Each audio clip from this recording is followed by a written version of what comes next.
Okay, so if you're somebody like me with a very low cash flow, you usually have to dig through a bargain bin to try to find a game. Oh wow. Now this can either be hit or miss. Sometimes you're lucky enough if you can find Sonic the Hedgehog. However, you're usually stuck with some random game such as Texas Hold'em or about a billion sports games. Now once in a while you do find the weird title that you never actually heard of before, marked down for a very low price. This happened to me when I found a game called Scurge Hive for my Game Boy Advance. Now whether it was either hit or miss, well, you'll see.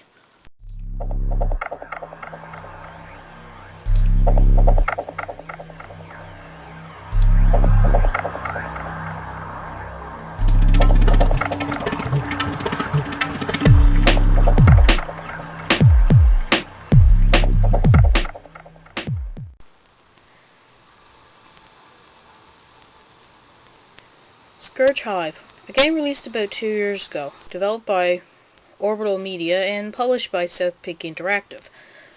Now, before you get on about this being a Metroid ripoff, you gotta remember that some ripoff games actually play pretty good. For example, Giana's Sisters was a total ripoff of Mario, but it still had some pretty good gameplay and it moved smoothly. However, some aspects of Scurge Hive seem almost broken, and this is where all the trouble begins. For example, being in an isometric view, the controls are a little bit different. Instead of just up, down, left, and right, you also have the ones in between. So meaning that you'll press 2 buttons at the same time. Left and down, right and up, etc, etc. Now, another thing that happens is that when you press a certain button, you'll stay facing the same way. For example, you press down, you'll stay facing south. However, if you want to go facing diagonally and you press 2 buttons, you usually won't stay in the same position. Except I usually find that pressing left and down usually gets me to stay that way. And however, this can be really annoying when you're trying to shoot diagonally. Besides for the fact that you can't shoot and run at the same time. I have nothing against games like this. However, when I can't get one of my buttons to respond, this can be really annoying. Something else to add to the frustration are these little spheres that you're supposed to grab with your grappler by pressing whatever button you have it selected to, and then pressing A to swing over the chasm. However, sometimes this means that you have the diagonal one swing across, meaning you gotta press your 2 buttons at the same time, then your tether button, and the A button to fling yourself across. Now this may not be too frustrating, but sometimes it can be annoying. I'll at least give Scurge Hive this. The graphics have been done quite well and are pretty high quality for a GBA game, including all the environments and monsters, and the small version of Genosa herself isn't half bad either. In most cases in your dialogue pictures, they'll be done in a sort of anime-esque style. Under options, you can change the volume of music and sound effects individually, which is pretty good considering the sound of Scurge Hive isn't all that great. For example, I don't know what flunky did this when they were composing the music, but there's usually a little bit of a tune that keeps on repeating throughout the entire soundtrack. Now when I'm playing around and I keep hearing this in my head, I'm going to be starting to grind some gears. Something else to add is the fact that everything in this game has a sound. Now this wouldn't be so bad if I'm going up against one monster, but if I get several chasing me about, this can be really annoying, especially when you have Genosa herself who also makes noise. And with all this playing in my head, I can't play the game very long because I'm starting to get a headache. Speaking of monsters, something that really boils my blood is the fact that all monsters want to chase you, instead of having a random pattern to them. In a game such as Zelda, most monsters do move in a random pattern. However, there are the few that do chase you. However, one thing about these ones is that they're all the same type. Have you ever noticed in Scurge Hive, there are 3 types of monsters: mechanical, energy, and bio-based, and you have a weapon that can defeat each one. However, if you got a group of these, sometimes you'll add more energy to a certain monster depending on what weapon you've chosen. Now what I call the throwback is also compromised in the game. Whenever Genosa gets hit by a monster, she's usually thrown back about 50 feet. However, when she decides to go shooting a monster herself, it just stays put and explodes. Now is it just me, or there should be some sort of compromise? Either you both get thrown back or you don't. The level map also seems to be a place where Scurge Hive has a problem.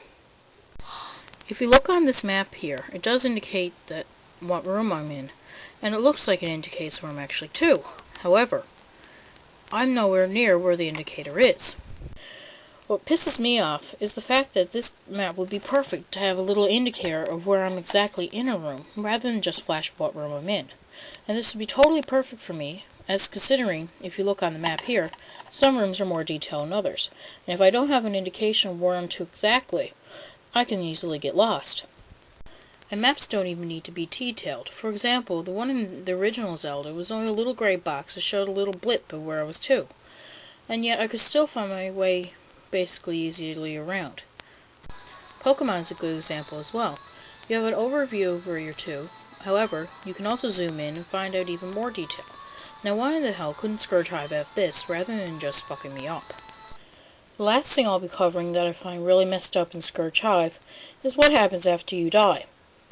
Now there are two types of deaths in Scurge Hive. One regular death, where you basically lose all your HP. The second one, when your infection level is up to 100, you lose all your HP, and the Scourge takes over your body, which is the main plot of the game. However, watch what happens when I die.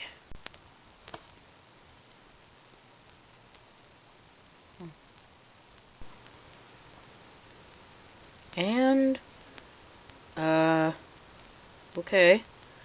Yeah, if you haven't figured this out, Scurge Hive doesn't have a continue feature. Now, I mean, come on. Most games have at least some sort of continue screen, don't they? Now, I know that games such as Final Fantasy IV basically do the same thing, after all the members of your party are dead. However, this takes a long time to do, because there are about 1 billion ways to heal your status and your health. However, in Scurge Hive, the only way to lower your infection level is by going to decontamination rooms / save points. And the only other way to heal your health besides these save points is by collecting these little spheres that you get after you defeat an enemy, which also count to your experience points. Basically meaning that healing yourself in a boss fight is in most cases out of the question. And thus ends my first review. Now I know that there's some things that you probably agree and disagree with, and there's probably some things I need to improve on. But go a little bit easy on me first. Like I said, this is my first review. I'd like to dedicate this to some gamers that have left YouTube now, such as Dentalux and a few others you probably can't remember or never heard of.